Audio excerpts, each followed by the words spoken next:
வாழ்க்கையிலே ஏதாவது அதிசயம் நடந்து நம்ம வாழ்க்கையே டோட்டலா மாறிடாதா என்று வெயிட் பண்ணிட்டு இருக்கிறீங்களா? அப்ப இந்த கதை உங்களுக்கு தான் ஃபுல்லா பாருங்க.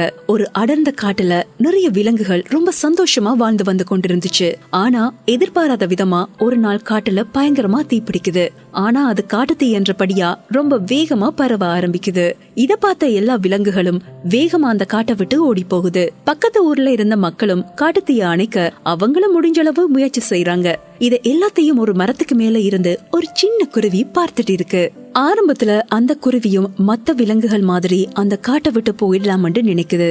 ஆனா நம்மளே இந்த காட்டை விட்டு போயிட்டோம்னா நம்ம வாழ்ந்த காடு மொத்தமா அழிஞ்சிடும். என்னால இந்த மொத்த காடை காப்பாத்த முடியலன்றாலும் பரவாயில்ல, என்னால முடிஞ்ச முயற்சியை நான் பண்ணுவேன் என்ற தன்னம்பிக்கையோட அந்த குருவி கொஞ்சம் கூட தாமதிக்காம பக்கத்துல இருந்த ஆத்துக்கு போய் வாயில சில துளி தண்ணீரை எடுத்துட்டு வந்து அந்த காட்டு தீ மேல ஊத்திச்சு.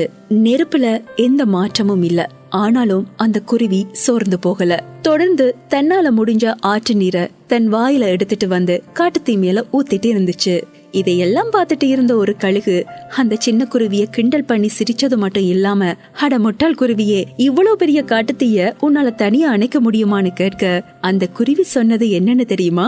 என்னால தனியா இந்த காட்டுத்தீய அணைக்க முடியுமான்னு தெரியல, ஆனா என் காட்டை காப்பாத்த என்னால முடிஞ்ச முயற்சிய நான் கடைசி வரைக்கும் பண்ணினேன் என்ற ஆறுதல் எனக்கு இருக்கும்.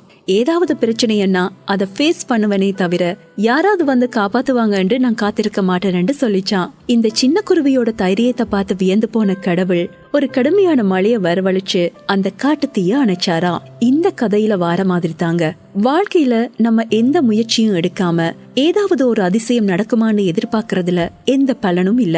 உங்களால முடிஞ்ச முயற்சிய நீங்க பண்ணலன்னா அந்த கடவுள் இல்ல, மனுஷங்க கூட உங்களுக்கு உதவி பண்ண யோசிப்பாங்க. சோ ஜெயிக்க முடியுதோ இல்லையோ, உங்களால முடிஞ்ச எஃபர்ட்ஸ் போடுங்க. அதிசயம் உங்களோட வாழ்க்கையில தன்னால நடக்கிறத நீங்களே பார்ப்பீங்க. இந்த ஸ்டோரிய உங்க ஃப்ரெண்ட்ஸுக்கும் ஷேர் பண்ணுங்க, அவங்களும் தெரிஞ்சுப்பாங்க.